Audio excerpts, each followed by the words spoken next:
Oh, here. Good to see you, Bill. Good to see you as always. So we keep hearing about sanctuary cities and the sanctuary state. This is kind of a way around that, right? How's it work? It is. So the new U.S. attorney here in Los Angeles, Bill Essayli, appointed by the Trump administration, is fed up with sanctuary policies. So he's found what he's describing as a way to neutralize them.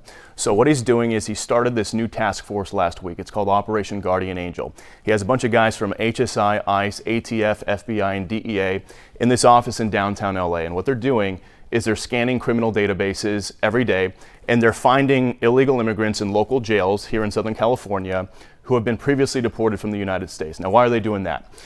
If an immigrant crosses the border again after they've been deported, that's a federal felony. It's called illegal reentry.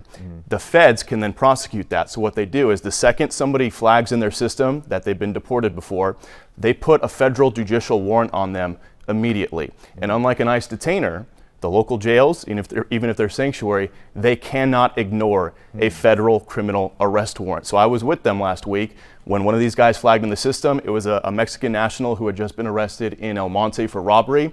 He had been previously deported. He flagged in the system. Within hours, they were down at Twin Towers Jail, the sanctuary jail, right, run by the LA County Sheriff's Department. You never see ICE down there. It's been like 8 years. And we were with them, and ICE walked into the jail, took them right out. They had to listen to the judicial warrant. How did people react to that? How did the folks behind the scenes react to that when they saw the ICE folks? The ICE folks told me when they went into the jail, the LA County Sheriff's deputies were thrilled to see them. Really? And were thrilled to see them and said, "We're so glad you guys are back in here. Where have you guys been? How are you getting around the sanctuary policy?"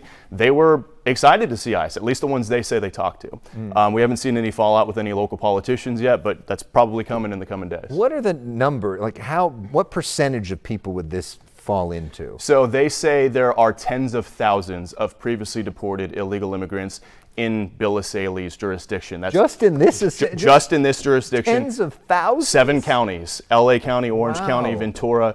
The U.S. attorney here in Central District of California, just his jurisdiction, he says there's 1.5 million people in the U.S. illegally just in his jurisdiction, tens of thousands of which have previous deportations. So they're expecting once they get the task force up and running, they think they're going to be pulling 40 to 50 of these immigrants out of jails every single week. And so we're seeing progress overall in terms of the border. I mean, talk to us about the numbers we've seen, because you were known as the border Bill for a while because you're reporting there. We haven't seen you at the border as much because there isn't as much of an issue there. There's nothing to see if I were to go down there. It's completely sealed up. I mean, just to put it in These are old. This is old video. This is from May 2023 in Brownsville when I was down there. These images are gone. Barely anybody's crossing anymore. Just to give you a little perspective, when things were at their all-time worst, December of 2023, you had about 11,000 people crossing per day. Now it's about 240.